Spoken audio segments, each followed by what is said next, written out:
Welcome Fatema blogs. সকাল সকাল উঠে যারা এখানে হলো যারা কাপড়টা নোংরা করে ফেলছে, তো যারা কাপড়টা আমি একটা চেঞ্জ করে দিয়ে আমি বললাম আমি রান্নাঘরে চলে যাই। সো আমি যখনই রান্নাঘরে যাই সায়ান বুড়ো এসে আমাকে জ্বালানো স্টার্ট করে। তারপর হলো আমি বললাম যে দেখছো তোমরা কি রাখো বাচ্চাটাকে, একটা শার্টের বুতামও লাগাও নেই। তারপর আমি তার সাথে বুতাম টুতাম লাগিয়ে হলো আমি একটু বাহিরে যাচ্ছি, কারণ হলো তাকে সাথে নিয়েই যাব আজকে আমি বাহিরে। বাহিরে যাচ্ছি কেন আমি সেটা বলি আগে। আমি আজকে যাব হলো একটা নতুন জায়গায়, যেখান থেকে হলো আমি কিছু ফ্রেশ জিনিস কিনবো। এর মাঝখানে হলো আমার কাজিনের বাচ্চারা আসছে, তো ওদেরকে সাথে নিয়ে যাচ্ছিলাম বেসিক্যালি। সায়ান তো এখানে এত খুশি, দেখো সে অনেক খুশি। আমি তার দিকে তাকাইছি, দিকে সে লজ্জায় আমাকে মাথায় মানে আমার মুখ সরিয়ে দিচ্ছিল কিপ কিউট করে। তারপর আমরা একটা নতুন জায়গা খুঁজে পেলাম, এখানে আসলাম। আসার পরে দেখতেছিলাম একটা বাড়ি দেখা যাচ্ছে। তারপর ওনাদেরকে ডাইকে জিজ্ঞেস করলাম আপনাদের বাড়িতে কি মুরগি আছে বা কোনো সবজি আছে ফ্রেশ? তো ওনারা বললো যে মুরগি আছে, আসেন বিক্রি করবো। তারপরে এই মুরগিটা আমাদের কাছে বিক্রি করলো।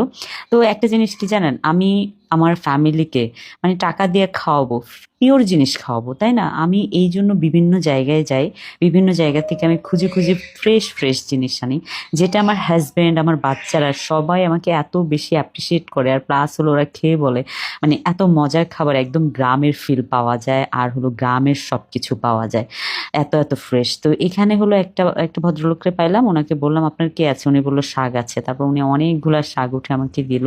তারপর হলো এই যে আমি ওনার আবার শাক ইয়ে করে দিচ্ছে বা মানে সুতলি দিয়ে বেঁধে দিচ্ছিল। তারপর হলো চলে গেলাম ওই চাচির কাছে, চাচির থেকে আবার পেঁপে কিনলাম।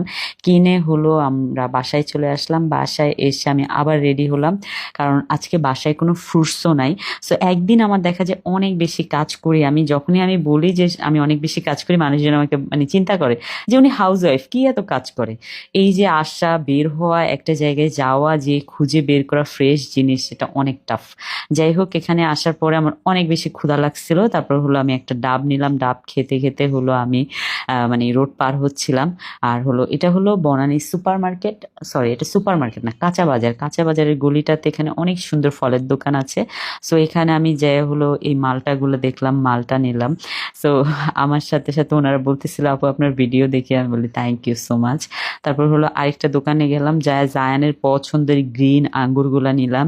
তারপর হলো আমার হলো কিছু ফ্রুটস দরকার হয়, যেহেতু আমি ডাইটিং করি সেই জন্য। তো এখানে আমরাও নিয়ে নিলাম, নিয়ে হলো বাসায় আসলাম। আসার পর আইসাই দেখি তারা হলো একটা মুভি দেখতেছিল, সবাই লাইট অফ করে মুভি দেখে অনেক চিৎকার বাক্কার দিচ্ছিল। সায়ান যারা যারা তো এত ভয় পাচ্ছিল, যারা লিটারেলি আমার কোলে উঠে গেছে ভয়ের চোটে। তারপর হলো তাদের সাথে বসে আমি অনেকক্ষণ মুভি দেখলাম। দেখার পরে এর মাঝখানে হলো আমার হাজবেন্ডও চলে আসলো। ও এসে হলো ওদের সাথে ও মুভি দেখা স্টার্ট করলো। এদের সাথে এই টাইমগুলো যে কি কিউট যায়। থার্সডে নাইটে আমাদের, এভরি থার্সডে নাইটে আমরা দেখা যায় মুভি টাইম কাটাই। তবে আমরা অনেক সময় আপলোড দিই, অনেক সময় আপলোড দিই না। এই যে আমরা সবাই কম্বল মুড়ে দিয়ে এসি ছায়রা মুভি দেখতেছি বাচ্চারা সহকারে। বাচ্চারা যে কি এনজয় করে এই টাইমটা, বাবা মা যদি একসাথে তাদের সাথে বসে তাদের ফানি কিছু মুভি বা কোনো কার্টুন মুভি দেখে, বাচ্চারা খুব মজা পায়। তা আমি এটা সবসময় করি। তারপর আমাদের ডিনার টাইম হয়ে গেল, এখন আমরা ডিনার করব সবাই। আমার হাজব্যান্ডও ডিনার করতে বসেছে, আমরা সিরিয়ালি সবাই ডিনার করতে বসেছি।